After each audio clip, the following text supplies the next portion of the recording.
Gloria a Dios. Uy, qué flojitos os veo. Vamos a repetirlo. Esta no ha valido. Gloria a Dios. Dios es bueno. Nos permite estos refrigerios, ¿verdad? Esto es un gozo, estar los hermanos juntos, en armonía. Supongo, ¿estamos en armonía todos? Es un gran privilegio, ¿verdad?, estar aquí. Y el Señor nos bendice muchas veces con estos retiros, con estas cositas tan amenas. Nos perdemos el juicio a veces cuando entramos a los bufés libres, perdemos el sentido común, o el común de los sentidos. Perdemos tantas cosas, pero bueno, el Señor nos bendice así también, ¿no? Como ha hecho Raúl, van a pedir refuerzos porque se han agotado las existencias. Bueno, ¿qué os parece? ¿Cómo van? ¿Van bien? ¿Va todo bien? Pues entonces vamos a seguir. ¿Con qué vamos a seguir? Con los cambios necesarios para que la Iglesia avance de verdad. Hay un propósito en el Señor y un pensamiento en Cristo de que la Iglesia no es algo estacionario. Tampoco son personas individuales actuando por sí solas. Dios nos ha elegido como Iglesia suya para que caminemos juntos. Pero caminar significa avanzar. Anoche salimos a caminar, Inés y yo, y no nos paramos, porque si no, no avanzábamos. Nos cierran el hotel y no llegamos y nos paramos, ¿verdad? Pero llegamos, salimos y llegamos porque caminamos juntos. Y ese es el criterio que debe tomar la Iglesia de hoy en día. Empezar a darse cuenta de que el estancamiento no sirve. El estancamiento a Dios no le gusta. Dios quiere que crezcamos espiritualmente y también que avancemos en la extensión de su reino. Él nos eligió con un plan y con un propósito. Nos encargó algo muy importante que todos conocemos, ¿verdad? Que se llama la Gran Comisión. No es algo pequeño, es grande el encargo que el Señor nos dejó. Y mandamiento, y predicar el Evangelio a toda criatura. Esa es la obligación de la Iglesia. Y una Iglesia que avanza se mueve en la evangelización. No se queda en casa viendo la tele. Ora también e intercede. Hay personas que dicen, no tengo tiempo para orar. En cambio, tienen tiempo para cualquier cosa. Eso son excusas. ¿Sabéis lo que es una excusa? Un pretexto que usamos para no hacer lo que tenemos que hacer. Y esa es la realidad de la Iglesia hoy en día. Por eso el avance es tan lento en la Iglesia contemporánea. Tenemos que cambiar el chip. Voy a repasar un poco los dos cambios y medio que estudiamos ayer, muy rápido para que cojamos el hilo. El primer cambio es cambiar la forma de vivir. Hablábamos que debemos vivir bajo la soberanía de Dios. Dios es soberano, tiene la máxima autoridad. Depender de nuestro Padre Dios, que es nuestro Padre, que nos ama, y no tenerlo como un recurso cuando surgen los problemas. Hablábamos del 112 espiritual, de recurrir a Dios cuando tenemos problemas, pero cuando no nos olvidamos. Y eso se llama actitud religiosa. Y las religiones a Dios no le agradan. El cristianismo no solamente es hacer cosas, incluso cosas buenas, es hacerlas con el corazón y hacerlas con una motivación correcta, envueltas en el amor, porque el amor lo cubre todo. El segundo cambio, hablábamos de cambiar títulos por servicio. No se trata de categorías humanas del cuerpo de Cristo. En el cuerpo de Cristo todos valemos lo mismo. Todos, Cristo pagó el mismo precio por todos. Aunque cada uno tenemos una responsabilidad quizá diferente. Pero el que busca títulos o medallas no ha entendido el Evangelio. No sabe que el Evangelio es servicio. Jesús lo dijo, Él vino, el Rey de la Gloria, el Creador del universo, el Hijo de Dios eterno, se hizo hombre se humilló hasta la muerte y dedicó su vida a servir a los demás. Dedicar la vida significa que durante su ministerio estuvo dedicándose a servir a todos. Donde había un problema, él estaba ahí. Pero también significa que entregó su vida a cambio de nuestra salvación. Tú y yo estábamos perdidos en delitos y en pecados, y Cristo nos rescató, pagó el precio. La salvación es gratis, pero el precio fue grande, nada más y nada menos que la sangre de Cristo. Así que no minusvalores la salvación. Muchos dicen, Dios me ha regalado la salvación, pero no se paran a pensar lo que costó esa salvación. Y repito, costó un precio muy caro, la sangre de Cristo. Luego teníamos el tercer cambio, que es el que comenzamos y no terminamos, el cambio de mentalidad espiritual. Hablábamos de la palabra metanoia en griego, que significa el verdadero arrepentimiento. Cambio de mente, transformación interior, cambio de dirección. La verdadera metanoia ocurre cuando Dios toca el corazón de verdad y produce un cambio profundo en nuestra manera de pensar, en nuestra manera de vivir y en nuestra manera de caminar. Es darle la espalda al pecado para volvernos al rostro de Dios. La Iglesia no puede avanzar, no puede crecer, no puede madurar si piensa como piensa el mundo. Y ese es el problema, que el mundo se ha introducido dentro de las iglesias. Y el mundo hay que sacarlo de las iglesias y de nuestras vidas personales si queremos agradar a Dios, si queremos caminar y avanzar por el camino correcto. Uno de los mayores obstáculos para el crecimiento espiritual es cuando nos acomodamos. Nuestra mentalidad es el acomodamiento. Y estábamos en Filipenses capítulo 2, verso 5, creo que nos quedamos por aquí, donde Pablo dice, haya en vosotros este sentir que hubo también en Cristo Jesús. Esto significa que debemos pensar como piensa Cristo.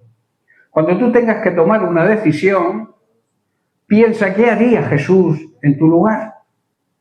Que a veces hacemos lo que queremos hacer y luego queremos que Jesús, que Dios bendiga lo que he decidido yo, que a lo mejor está en desacuerdo con la voluntad de Él.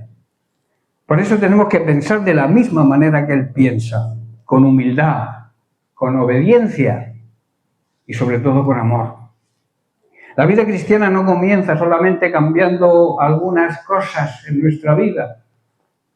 Dios no es un añadido a nuestra vida, tiene que ser el centro de nuestra vida.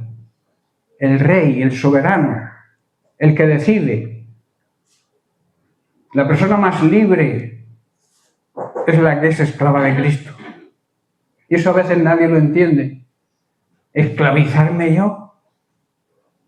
Si tú te esclavizas, si tú sometes tu vida a Cristo, eres el ser, el hombre, la mujer más libre del mundo.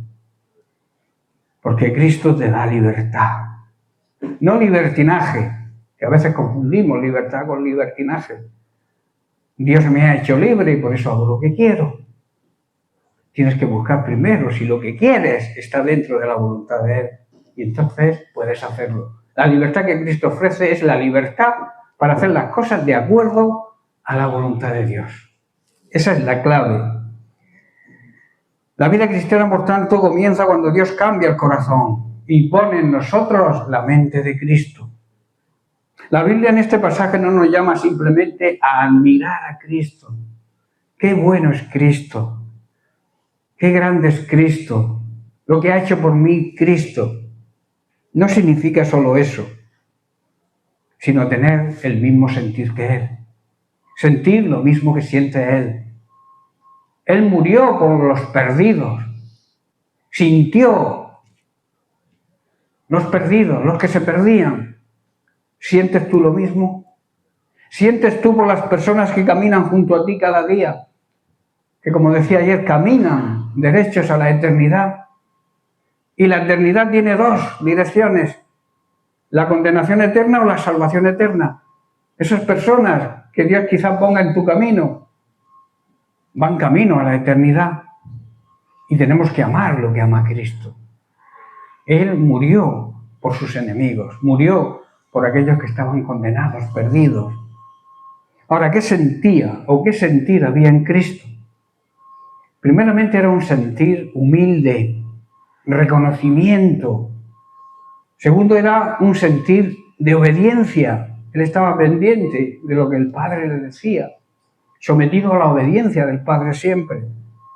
Y un sentir dispuesto a descender para levantar a otros. El mundo enseña, exáltate, defiéndete, busca tu lugar. Pero Cristo, siendo Señor, tomó forma de siervo. Él lavó los pies a sus discípulos y seguramente estaban sucios, ¿verdad? Abrazó a los pecadores, soportó el desprecio, la humillación y llevó una cruz que no merecía él, la merecíamos nosotros, pero en cambio la llevó él. Ahí está, digamos, el sentir central de Cristo, un amor, pero un amor sacrificial. No es un amor de estos egoístas que vemos en el mundo. Te amo si me das. Si me haces esto, te amo. Y me tienes que hacer esto porque me amas. Ese no es el amor de Dios. El amor de Dios ama sin condiciones. No exige condiciones. Ama. Yo te amo, no por lo que me das, sino por lo que tú eres. Claro, cuando amas de verdad, nos damos los unos a los otros. Y ese es el verdadero amor de Dios. Tener el sentir de Cristo también significa aprender a perdonar cuando nos duele. Y también a pedir perdón, aunque tengamos la razón. Aprender a servir cuando nadie lo reconoce, cuando nadie te aplaude, cuando nadie te ve. Y aprender a obedecer, aunque algunas veces nos cueste lágrimas. El creyente maduro no es el que más habla o el que más sabe. El creyente maduro es aquel que se parece cada vez más a Jesús. Allí desaparecen las competencias. Tú eres mejor que yo predico mejor que tú, yo toco la guitarra mejor que tú.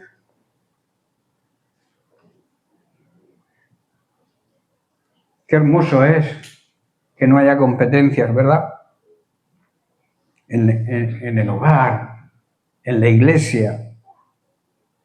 Un hogar con esa actitud es un hogar que avanza. Una iglesia con esta actitud es una iglesia que avanza, que crece espiritualmente. Así desaparecen, como repito, los celos, la vanagloria, porque cuando Cristo llama al corazón, el yo comienza a disminuir. Como decía Jacquiner, se rompe el yo-yo, la cuerda del yo-yo, no sé si dijo algo así. Hay personas que dicen, yo soy humilde. Ya estás demostrando que no eres humilde, ¿verdad? Porque la humildad tiene que ver la otra. Cuando tú te vanaglorias de tu humildad, eres un egoísta, un orgulloso. Te vanaglorias de tu humildad, eso no es humildad. Eso es una humildad disfrazada. Hoy el Señor nos llama a examinarnos y preguntarnos, ¿hay en mí el sentir de Cristo o el espíritu de este mundo? ¿Hay o estoy dispuesto a humillarme para que Dios sea glorificado? El mismo Cristo que nos manda a tener su propio sentir, también nos da su gracia para poder hacerlo, para poder vivir como Él vivió. Dios no solo quiere cambiar lo que haces, quiere cambiar cómo piensas. Y cuando lo que haces va de acuerdo a lo que piensas, entonces podrás avanzar. Porque la mente frena lo que uno dice muchas veces. En 2 Corintios 10, verso 5, Pablo dice, derribando. ¿Qué significa derribar? voltearlo todo al suelo.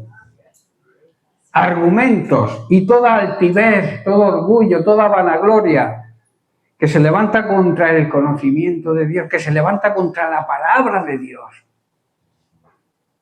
Y llevando cautivo, llevando preso todo pensamiento a la obediencia a Cristo. Este versículo nos lleva a una realidad que muchas veces no vemos. La batalla más grande no está afuera, está en nuestra mente. Pablo habla de argumentos y altivez, es decir, pensamientos, ideas, razonamientos que se levantan contra lo que Dios dice. A veces no son cosas visibles, pero están ahí. Dudas, temores, mentiras, pensamientos negativos. Y si no se tratan, hermanos, comienzan a gobernar nuestra vida. Viviremos en temor, viviremos en la duda, en la mentira, en pensamientos negativos. Hay mucha gente que se suicida porque tiene pensamientos negativos. Y si no se tratan, repito, comienzan a gobernar la vida de las personas. Por eso dice derribando argumentos. No es ignorarlos como hacen algunos. Los ignoran, pero siguen ahí. Tampoco debemos convivir con ellos. Es derribarlos, tirarlos al suelo. ¿Cómo? ¿Cómo se hace eso? Con la palabra de Dios. El diablo dice esto, pero la palabra de Dios dice lo contrario. Y yo me aferro a lo que dice la palabra de Dios y no a las mentiras de Satanás. ¿Comprendéis? A veces escuchamos más la mentira del diablo que la voz de Dios. Y esto habla de tomar el control. No dejar que la mente vaya donde ella quiera, sino traer cada pensamiento bajo la autoridad de Cristo, de su palabra. No todo lo que se piensa, por muy espirituales que seamos, no todo lo que pensamos viene de Dios. Por eso hay que examinarlo. Cuando venga un pensamiento, pregúntate, ¿esto está de acuerdo con lo que Dios dice? Si no lo está, no lo aceptes. Ríndelo a Cristo, ponlo en las manos de Cristo.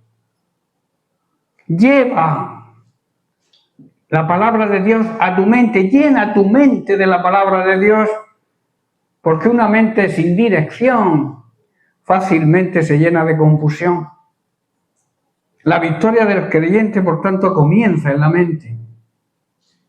Cuando aprendes a rendir tus pensamientos a Cristo, tu vida comienza a alinearse con su voluntad. Pregúntate, hoy yo soy persona que hago muchas preguntas. ¿Qué pensamientos están gobernando tu vida? ¿Son pensamientos de fe o de temor? ¿De verdad o de engaño?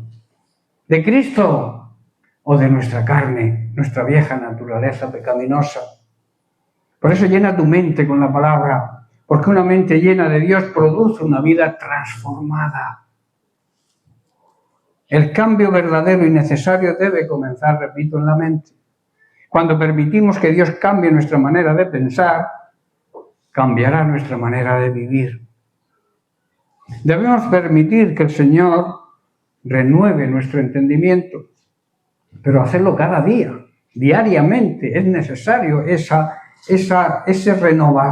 renovación de nuestra mente, para que no vivamos como el mundo incrédulo, sino como aquellos que han sido transformados por medio de Cristo. Martín Lutero dijo, no puedes evitar que un pájaro vuele sobre tu cabeza, pero sí puedes evitar que haga un nido en ella. Hay pensamientos, hay tentaciones, hay ataques que pueden llenar la mente del creyente, pero depende de nosotros permitir o no permitir que permanezcan y se conviertan en pecado. Aquí hay un significado espiritual profundo. Esta frase nos trae una gran enseñanza. El enemigo puede lanzarte pensamientos de temor, de amargura, de impureza, de orgullo, de desánimo. Aún los grandes hombres de Dios en la Biblia enfrentaron luchas internas, todos. El problema no es que el pájaro vuele, el problema es cuando le permitimos quedarse y construir un nido. Una tentación puede tocar la puerta del corazón, pero no estás obligado a abrirle. Tú decides abrir la puerta o no. La decisión es tuya, es nuestra. El pecado comienza a crecer cuando alimentamos el pensamiento. Cuando lo meditamos, nos paramos a pensar en esa tentación que nos viene. La tentación no es pecado. El pecado es cuando caemos en la tentación. Y cuando lo acariciamos en secreto, donde aparentemente nadie nos ve. Ayer se habló algo de pecados ocultos. Y el Señor examinará cada pensamiento, cada acto oculto que hayamos hecho. Quizá tú puedas engañar a los demás, a tu familia, a tus hermanos de la iglesia, incluso al pastor lo puedes engañar, pero a Dios no lo vas a engañar. Dios te ve en lo secreto. La Biblia en Filipenses 4:8 dice que pensemos en todo lo puro, santo y digno de alabanza. También dice que debemos llevar cautivo, como he dicho antes, todo pensamiento a la obediencia a Cristo. Hay creyentes que se angustian porque le vienen malos pensamientos a su mente. Pero también Cristo fue tentado, ¿verdad? La diferencia está en qué hacemos con esos pensamientos. ¿Los rechazamos en oración o les damos lugar hasta que dominen nuestro corazón? Un pensamiento de resentimiento, hermanos, puede terminar en odio. Un pensamiento de codicia puede acabar en caída. Un pensamiento de desánimo puede apagar la fe. Por eso debemos cuidar la mente, hermanos.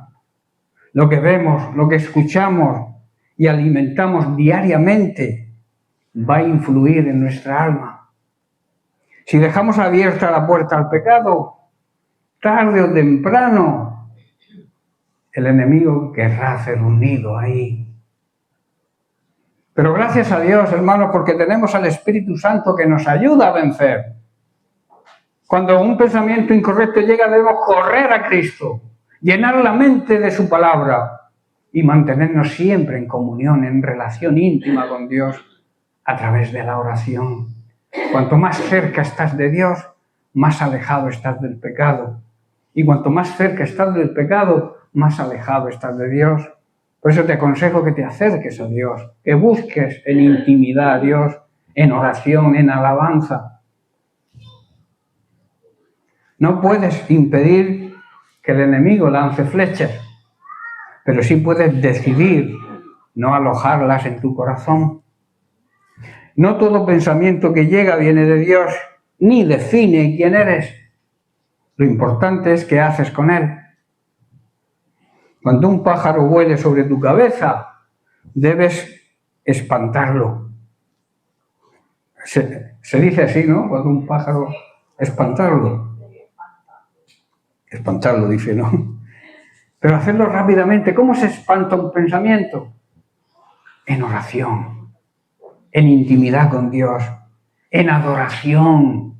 ¿Sabéis que adorar va unido a la obediencia? Un adorador, si no es obediente, no es adorador, es un cantamañana.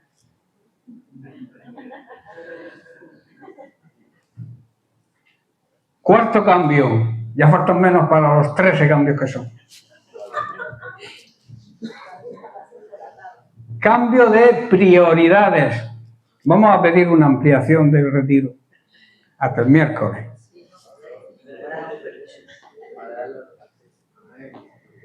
Cambio de prioridades. Otra razón por la que muchas iglesias se estancan es porque las prioridades están en desorden. no están en el orden debido. En el libro de Ageo encontramos una escena que, aunque ocurrió hace muchos siglos, habla con una fuerza tremenda a nuestro tiempo. El pueblo de Dios había regresado, había recibido grandes promesas, tenían un propósito, pero algo no funcionaba, algo estaba mal. El pueblo estaba ocupado en sus casas, pero la casa de Dios estaba descuidada. Dice la Escritura en Ageo 1:4, es para vosotros tiempo, para vosotros de habitar en vuestras casas, casas artesonadas, y esta casa está desierta. El pueblo estaba ocupado, sí, estaba trabajando, pero estaba ocupado en lo suyo. Sus casas estaban en orden, sus asuntos avanzaban, su vida personal seguía, pero la casa de Dios estaba descuidada. Y no es una calcamonía, no es una fotocopia de lo que está ocurriendo hoy en día con la Iglesia. Y entonces el profeta, Dios le levanta con una palabra directa y sin rodeos. Pues así ha dicho el Señor de los ejércitos, considerad bien vuestros caminos. En otras palabras, llevad cuidado con lo que hacéis. Yo soy el Dios de Israel y quiero que piensen solamente lo que están haciendo y que reaccionen. Esta expresión no es una expresión ligera. Es como si Dios dijera, detente, piensa, examina cómo estás viviendo. El problema no era falta de actividad, era falta de prioridad. No era que el pueblo no hiciera nada, es que Dios ya no estaba en el primer lugar. Y eso es algo muy sutil, que entra muy suave. Es que tengo que alimentar a mis hijos, tengo que trabajar 3 trabajos porque con uno no me llega. Y luego tengo que mandar dinero a no sé dónde, Estamos liados con el trabajo y no hay tiempo para fortalecer la casa de Dios, la Iglesia, para que la Iglesia avance. Más adelante Dios les muestra las consecuencias. En el versículo 6 dice, sembráis mucho, pero recogéis poco. Coméis, pero no os saciáis. Es decir, mucho esfuerzo, pero poca recompensa, ¿verdad? Cuando hacemos las cosas fuera de la voluntad de Dios. Hay personas que no les llega el sueldo a final de mes y otras con el mismo sueldo llegan. ¿Por qué? Porque Dios está ahí. Cuando eres fiel a Dios, en tus diezmos, en tus ofrendas. Yo no diezmo ni ofrendo porque no llego a final de mes. Tú no llegas a final de mes porque no ofrendas y no diezmas. Esa es la realidad. Repito, mucho movimiento, pero poco fruto verdadero. ¿Por qué? Porque cuando Dios no ocupa, escuchar bien, cuando Dios no ocupa su lugar, todo lo demás pierde sentido. Esta palabra nos confronta hoy. Podemos estar muy ocupados, trabajo, familia, responsabilidades, pero la pregunta sigue siendo la misma. ¿Dónde está Dios en todo esto? ¿En qué lugar ponemos a Dios? ¿Tiene el primer lugar? ¿O solo un espacio y cuando queda tiempo? Tenemos tiempo, como he dicho antes, para lo que nos interesa. Para Dios no tenemos tiempo porque trabajamos mucho. Hay mucha responsabilidad. Pasamos horas delante de la caja tonta. Y eso no las contabilizamos. Pero son horas que le quitas a la comunión con Dios, que le quitas a la comunión incluso con la familia. Hay personas hoy con las tecnologías nuevas, están comiendo juntos y se están mandando WhatsApp entre ellos, que están en la misma mesa. No hay diálogo. Y lo mismo ocurre en la iglesia. Llegamos a la iglesia los domingos, saludamos, nos vamos, y durante la semana ni nos hablamos, ni nos llamamos, ni nos preguntamos. La vida cristiana es otra cosa, hermanos. El avance cristiano no funciona así. ¿Cuántos conocen los nombres de todos los hermanos en la iglesia? Os hago una pregunta directa. Respondedse vosotros. ¿En vuestra congregación conocéis los nombres de todos? El pastor los conoce, sí. ¿Pero los demás los conocemos?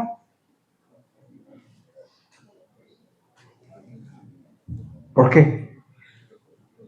Porque no ponemos el orden de prioridades.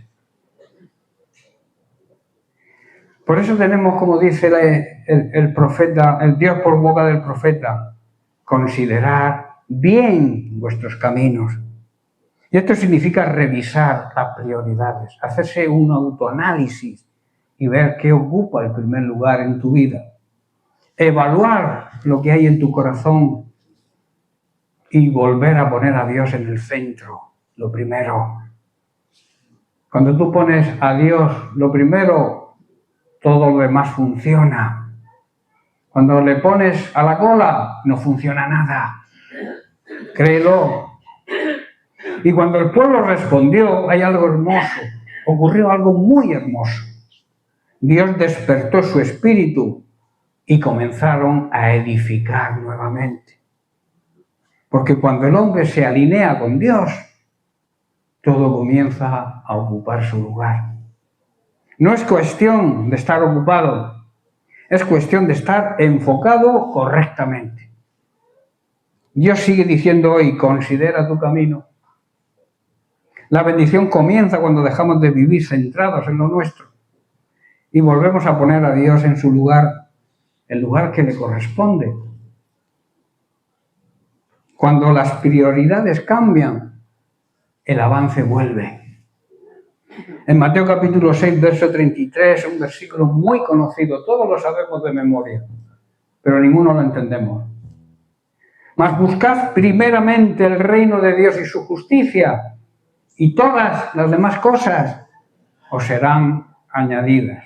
Nosotros lo hacemos al revés, buscamos lo añadido, y cuando se supone que tenemos lo añadido, entonces buscamos el reino de Dios, cambiamos el orden del versículo. Buscar primeramente, lo primero, el reino de Dios y su justicia. ¿Pero qué significa buscar el reino de Dios? ¿Qué significa buscar el reino de Dios? Avanzar en el mundo, robarle almas al diablo, ganar almas para Cristo, y así el reino de Dios avanza, crece. Si no, estaremos siempre estancados, predicándonos a nosotros mismos. Que está bien que los pastores prediquen cada domingo en su iglesia, está bien, pero la iglesia tiene que predicar afuera, con ejemplo, con testimonio, con palabra, y que lo que prediques esté de acuerdo con lo que haces, si no, cállate, quédate encerrado en tu casa, no evangelices, porque entonces dañas el evangelio. Perdóname si estoy siendo claro, yo soy así, no sé si lo hago bien o no. Hay momentos en la vida del creyente donde todo parece estancado, detenido. La oración se vuelve una pesadez. Ay, tengo que orar. Oré ayer y hoy tengo que orar. Se vuelve pesada. El gozo desaparece, cara de palo. El ánimo espiritual baja. Lo que antes avanzaba, ahora parece estancado. Y muchas veces pensamos que el problema está afuera, que es el pastor que no predica bien, que es mi hermano que me ha mirado mal, que no me ha saludado. Pensamos que el problema está afuera. Las circunstancias personales, las luchas, la economía o las pruebas. Pero en muchas ocasiones el verdadero problema está en el orden de nuestra prioridad.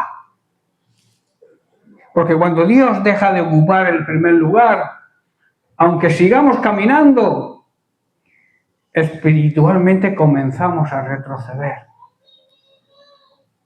El Señor nunca diseñó al ser humano para vivir en desorden espiritual. El problema de muchos no es falta de capacidad, sino falta de enfoque. Desenfocamos. Han puesto primero lo urgente y dejaron para el final lo eterno, lo verdaderamente importante. Nos surge el trabajo, las cosas, las necesidades materiales y nos despreocupamos de la eternidad. Y saber bien una cosa, todo lo material se va a quedar aquí. Cuando marchemos, no nos llevamos nada. Marta amaba a Jesús, pero estaba afanada y turbada con muchas cosas. Ejemplo de muchos creyentes hoy en día. María, en cambio, entendió algo profundo. Hay momentos donde sentarse a los pies de Cristo vale más que cualquier otra actividad, sea la que sea. Jesús no reprendió el servicio de Marta, no. Reprendió el orden de su prioridad. Hay creyentes que aún sirven, cantan, predican, trabajan para Dios, pero hace tiempo dejaron de estar con Dios. Y cuando las prioridades se alteran, el alma comienza a secarse lentamente. El enemigo sabe que no siempre necesita sacar a alguien de la iglesia para debilitarlo. A veces solo necesita distraerlo, que se distraiga. Llenarlo de cosas secundarias. Hacer creer que después tendrá tiempo para orar. Tú tranquilo, ya orarás luego. Después tendrás tiempo para buscar a Dios. Después tendrás tiempo para reconciliarte con tu hermano o con Dios. Después tendrás tiempo para obedecer. Todo eso son mentiras, flechas que el enemigo lanza. Pero el después es una de las armas más peligrosas del enemigo. Dejar las cosas para después. Lo que has de hacer, hazlo ya. Sin embargo, hay una noticia gloriosa. Cuando las prioridades vuelven a ordenar nuestra vida, vuelve el avance, empezamos a caminar, a avanzar, como el pueblo de Israel. Mira a Ageo, el pueblo de Israel decía, no ha llegado aún el tiempo. Mientras tanto, cada uno corría a su propia casa, a sus propios intereses, y la casa de Dios estaba abandonada. ¿Y qué ocurría? Sembraban mucho, pero cosechaban poco. Trabajaban, pero no prosperaban. ¿Cuántas personas tienen 2 trabajos o 3 y no prosperan? No llegan a final de mes, les falta dinero por todas partes. Y es porque han perdido el orden de la prioridad. Porque habían puesto sus prioridades personales por encima de Dios. Pero cuando el pueblo reaccionó, cuando el pueblo obedeció, volvió a poner a Dios en el centro, entonces vino el respaldo del cielo. Dios dijo, yo estoy con vosotros. Si tú quieres que Dios esté contigo, cambia el orden de prioridades. Pon a Dios en el lugar que le corresponde y las demás cosas funcionarán, seguro. ¿Qué diferencia tan grande produce una prioridad correcta? Hay hogares que volverán a avanzar cuando Cristo vuelva a ocupar el centro. Familias que están rotas. Si ponemos a Dios en el centro, esa familia va a ser restaurada. Matrimonios que sanaron cuando la presencia de Dios volvió a sus vidas. Hay ejemplos. Ministerios que volverán a tener fuego cuando regresen al altar de la oración. La oración es la respiración, el oxígeno de la iglesia. Una persona que no respira se muere. La iglesia que no ora es una iglesia muerta. Hay creyentes que volverán a crecer cuando dejen de alimentar tanto la carne y prioricen otra vez el alimentar el espíritu. El avance espiritual nunca comienza afuera, comienza dentro del corazón. A veces queremos que Dios cambie nuestras circunstancias, mientras Dios espera que cambies tú, que cambies el orden de tus prioridades. Jacob avanzó cuando volvió a Betel. Recordáis la historia, ¿verdad? El hijo pródigo avanzó cuando volvió en sí. Pedro avanzó después de negar a Cristo cuando volvió a mirar a Jesús. Sansón volvió a levantarse cuando clamó otra vez a Dios. Porque el verdadero avance no nace de la fuerza humana, sino de una vida alineada con Dios. Hoy el Señor sigue buscando personas que vuelvan a darle el primer lugar. Y no el último espacio del día, que a veces es lo que hacemos. Si queda tiempo y si no me duermo antes, a veces nos dormimos orando o leyendo la Biblia. ¿Cuántos se han despertado con la Biblia abierta y la cabeza encima de la Biblia? Hoy el Señor sigue, repito, buscando personas que vuelvan a ponerlo en el primer lugar. No las obras del tiempo, no una adoración distraída. ¿Sabéis que muchas veces hoy estamos orando con el móvil o la tablet al lado? Y si te entra una notificación, paras de orar para ver la notificación. Eso nos ocurre, que lo sé yo. Es más importante la tontería que te pueden mandar en el WhatsApp. Y si no, después de orar, puedes repasar lo que te han enviado, pero si estás orando, apaga el móvil, apaga la tablet, apaga el ordenador, céntrate en la presencia de Dios. Cuando Dios vuelve a ser prioridad, la visión se aclara, la fe se fortalece, el pecado pierde fuerza, el cansancio espiritual comienza a desaparecer y el propósito vuelve a encenderse. Quizá hoy estás sintiendo que llevas tiempo detenido, estancado espiritualmente. Quizá lo sienta alguno. Tal vez has perdido pasión por el Evangelio. Has perdido sensibilidad o hambre por Dios. Hoy el Espíritu Santo te recuerda algo sencillo, pero poderoso. Vuelve a poner a Dios en el primer lugar y todo va a cambiar. No necesitas comenzar por grandes cosas. Comienza otra vez por el altar familiar, si tienes familia, todos los días con tus hijos, ora un tiempo. El altar familiar es necesario, no es una opción, es una necesidad. Comienza otra vez por la oración sincera, aunque sea corta, aunque no sea muy elocuente. Ponle en las manos del Señor tu necesidad con una oración sincera. Comienza también a obedecer la palabra de Dios. Comienza otra vez a tener hambre de Cristo, a tener hambre de la palabra de Dios, a volver al primer amor.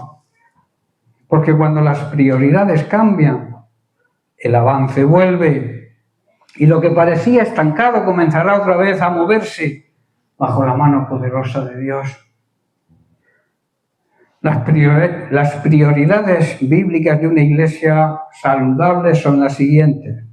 En primer lugar, debemos buscar como iglesia la presencia de Dios, estar en la presencia de Dios, predicar el Evangelio verdadero, la sana doctrina enseñada por Cristo a sus discípulos, discipular a otros creyentes es nuestra obligación. A veces queremos dejarle toda la responsabilidad a los pastores. Y nosotros tenemos la necesidad de ser discipulados para discipular a otros. Por eso yo repito en todas las predicaciones que es necesaria la escuela bíblica en cada congregación.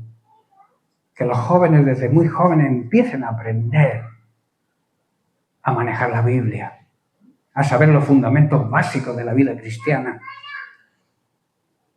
Vivir en santidad, que eso se nos olvida. Apartados para servir a Dios y amar a las personas, no amarnos solamente a los nuestros. Cuando la iglesia vuelve a lo esencial, Dios vuelve a mover su mano. Y quiero hacer una reflexión final sobre este punto.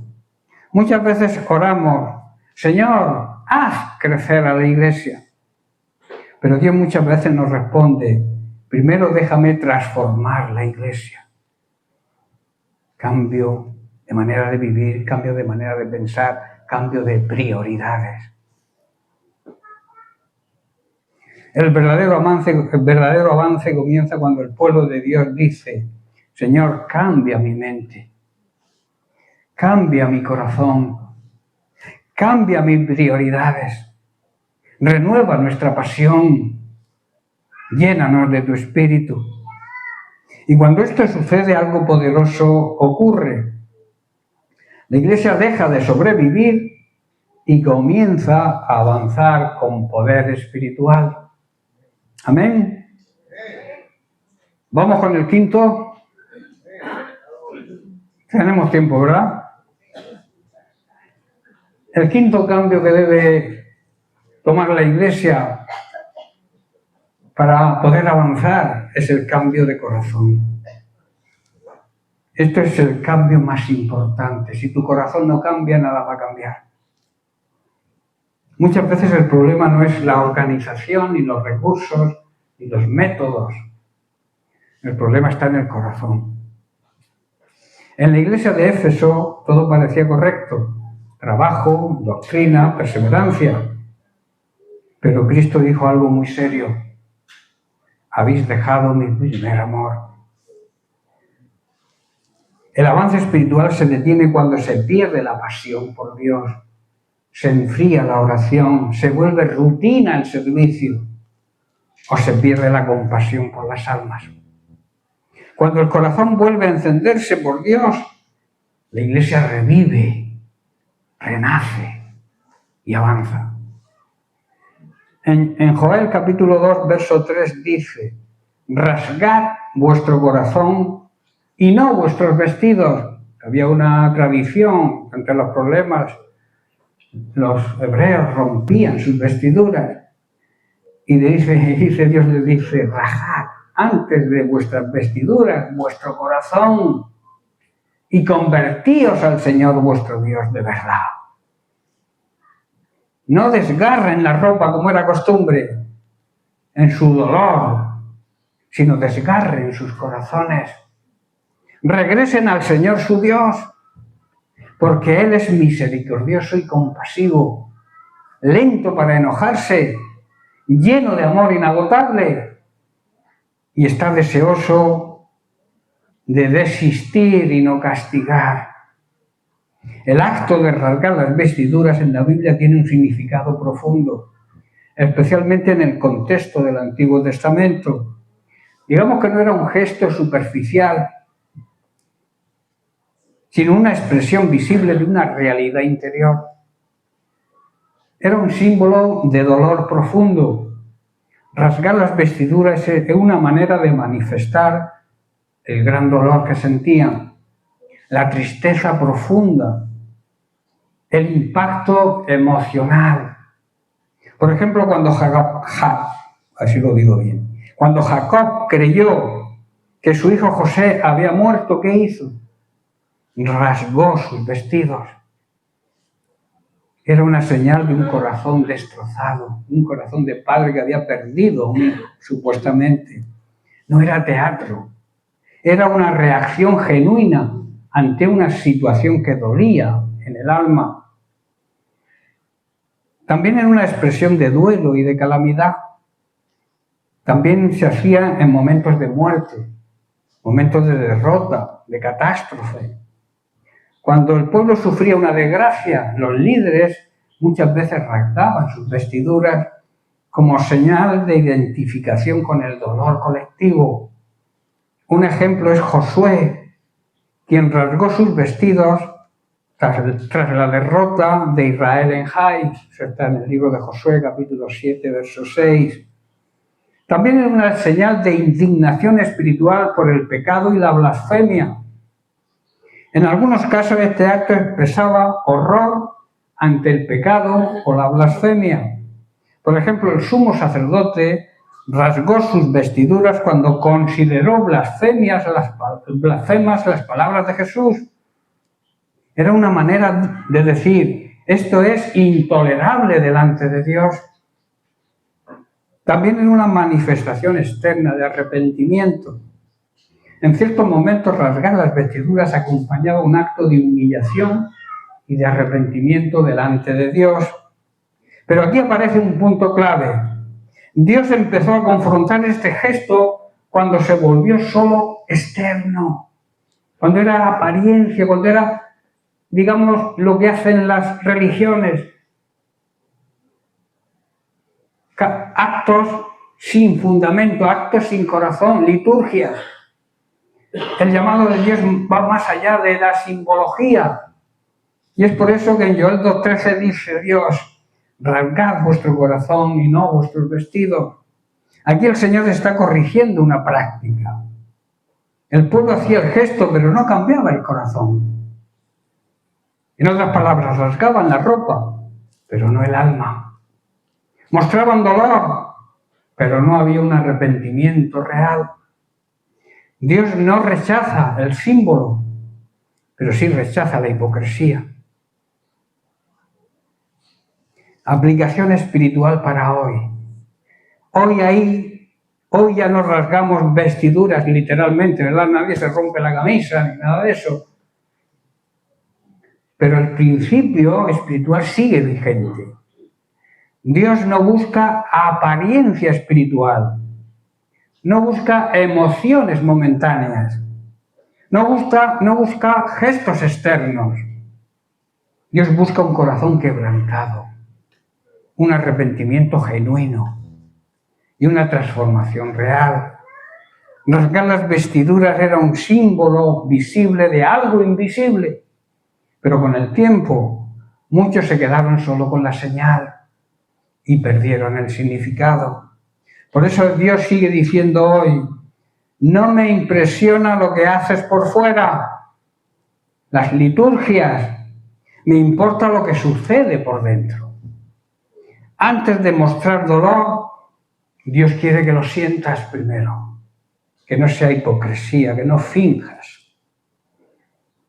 Antes de aparentar arrepentimiento, Dios quiere que lo vivas, que lo experimentes.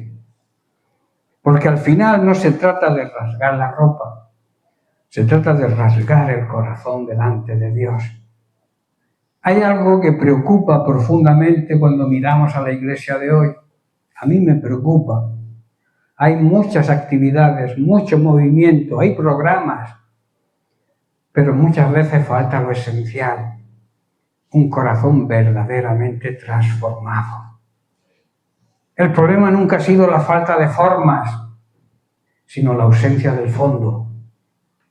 Nunca ha sido la escasez de palabras, sino la falta de vida en esas palabras. O sea, que lo que digas con tu boca lo hagas con tus hechos. Dios, a través del profeta Joel, no pide un cambio externo, sino un cambio interior. Rasgad vuestro corazón. Este es el peligro de una apariencia sin transformación. Vivimos tiempos donde es fácil parecer espiritual, en serio, que la gente te vea como alguien espiritual. Se puede cantar sin adorar. Se puede servir sin amar. Se puede predicar sin haber sido quebrantado antes. En los días de Jesucristo, Él confrontaba una religiosidad que brillaba por fuera, pero estaba vacía por dentro. Jesús dijo: este pueblo de labios me honra. ¿Pero qué dice? Mas su corazón está lejos de mí. Apariencia, hipocresía. El corazón es el centro de todo. Si el corazón no cambia, nada va a cambiar realmente. Puedes cambiar de iglesia, puedes cambiar de hábitos externos, puedes cambiar incluso de lenguaje. Ya no digo tacos ni cuentas chistes verdes. Pero si el corazón sigue igual, la vida espiritual sigue estancada, no avanza. El corazón es el verdadero altar de Dios. Dios nunca ha estado impresionado por lo externo. Él mira lo que el hombre no ve. Cuando Samuel fue enviado a ungir al rey, Dios le dijo: porque Dios no mira lo que mira el hombre. Dios mira. ¿Qué mira? El corazón. El corazón, digamos que es el altar donde verdaderamente se adora a Dios. Y si ese altar hoy en muchos casos está descuidado, es porque hay corazones endurecidos por la rutina. Voy a la iglesia porque hay que ir, no porque lo deseo. Ay, otra vez domingo, me tengo que levantar, yo me quedaría en cama toda la mañana. Tener que ir a la iglesia. La rutina. Corazones distraídos por el mundo, por las cosas de este mundo. Hay muchos creyentes que tienen un pie en cada lado, uno en el mundo y otro en la iglesia. Y eso para Dios no vale. Él te quiere completo para Él. Corazones divididos entre Dios y otras cosas. Y Dios no quiere una parte. Hermano, Dios no quiere una parte. Él lo quiere todo. Quiere todo el corazón. El cambio que Dios demanda de dentro hacia afuera, no solamente de afuera. El verdadero cambio espiritual nunca va a comenzar en las manos, en lo que hacemos o lo que decimos, sino en lo que hay en nuestro corazón. No es voy a hacer más cosas para Dios, no, sino voy a rendir más mi corazón a Dios. Cuando el corazón cambia, repito, la oración deja de ser una obligación y se vuelve una necesidad. Sentimos necesidad de orar. La palabra deja de ser una rutina y se vuelve alimento espiritual diario. La santidad deja de ser una carga y se vuelve un deseo. El problema de la iglesia contemporánea, de la iglesia actual, no es falta de enseñanza. Hay buenos maestros, se enseña bien. Es falta de rendir nuestro corazón a Dios. Doblarla a servir. Que nos cuesta. Hay un hueso aquí que nos cuesta doblar. ¿Verdad? Y doblarla a servir significa humildad. Un corazón rasgado produce vida. Rasgad vuestro corazón habla de quebrantamiento. Dios no desprecia un corazón quebrantado. Al contrario, ahí es donde Él comienza a obrar. Un corazón quebrantado reconoce su condición. Deja de justificarse. Deja de ponerle excusas a lo que debe hacer y no hace. Deja de justificar el pecado, que a veces es lo que hacemos con el pecado. En vez de abandonarlo por completo para recibir la bendición de Dios, la Biblia dice que reconoce tu pecado y déjalo y entonces recibes la bendición de Dios. Muchos reconocen el pecado pero no lo dejan, siguen ahí y la bendición de Dios no les llega. Porque han de cumplirse los dos requisitos, reconocer y abandonar. Pero a veces lo que hacemos es justificar. O justificar el pecado de otro, pobrecito, tal. Jamás justifiques el pecado de nadie. Háblale con amor, sí. Con misericordia, sí, pero con la verdad. Más vale herir con la verdad que matar con la mentira. ¿Amén? El orden de Dios sigue siendo hoy el mismo. Primero el corazón, luego la manifestación de su bendición, de su poder y de su gloria. La esperanza, Dios todavía transforma corazones, créelo. La buena noticia es que Dios no solamente enseña o nos enseña el problema, también nos muestra la solución. Él dijo, os daré corazón nuevo y pondré espíritu nuevo dentro de vosotros. Dios no está buscando la perfección, está buscando la disposición de tu corazón. Un corazón dispuesto puede ser transformado. Un corazón endurecido jamás. Jamás puedes, a un corazón de piedra, puedes transformarlo, es imposible. Como conclusión este punto y a este retiro, porque nos vamos a quedar con el quinto ya, en el próximo retiro continuaremos hasta el 11 que hay. He dicho 11 o creo que son 13. O 14, sí. Vamos a concluir diciendo, la Iglesia no necesita más estrategias, tiene suficientes estrategias y estrategas. necesita más corazones rendidos a Él. No necesita impresionar al mundo. Necesita agradar a Dios para que el mundo vea cuál es nuestra prioridad, que es Dios. Y entonces ellos también rendirán culto a Dios. Hoy la pregunta es, ¿qué estamos haciendo? ¿Estamos avanzando? ¿Estamos estancados? ¿O incluso estamos retrocediendo? ¿Cómo está nuestro corazón delante de Dios? Quizá has estado caminando en la fe, pero tu corazón se ha enfriado. Quizá sigues asistiendo a reuniones, pero ya no ardes por dentro como ardías en el primer amor. Quizá haces mucho, pero sientes poco la presencia de Dios. Hoy Dios te dice, dame, hijo mío, tu corazón. No tus palabras, no tus buenas intenciones, no tus obras, no tu apariencia. Quiero tu corazón. Porque cuando el corazón cambia, todo cambia. ¿Amén? Bien, pues damos por terminado los cambios necesarios para el avance. Repito, hay muchos más cambios. Cambios, el siguiente sería, que si queréis lo empiezo. No. Cambios hacia la dependencia del Espíritu Santo. Importante, dejar que el Espíritu Santo nos guíe. Otro cambio hacia la unidad. Ayer habló algo Ginés sobre la unidad. No ha dado tiempo, me hubiera gustado llegar al tema de la unidad. Cambio sobre la unidad de la Iglesia.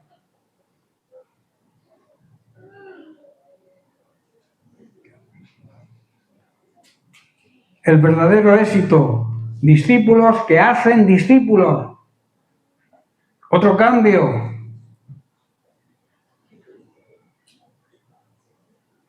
Cambios hacia la misión. ¿Cuál es nuestra misión?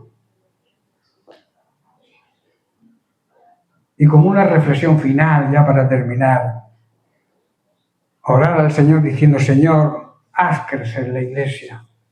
Que la Iglesia pueda crecer en el orden de Dios. Pero Dios muchas veces nos responde, primero, déjame que te transforme.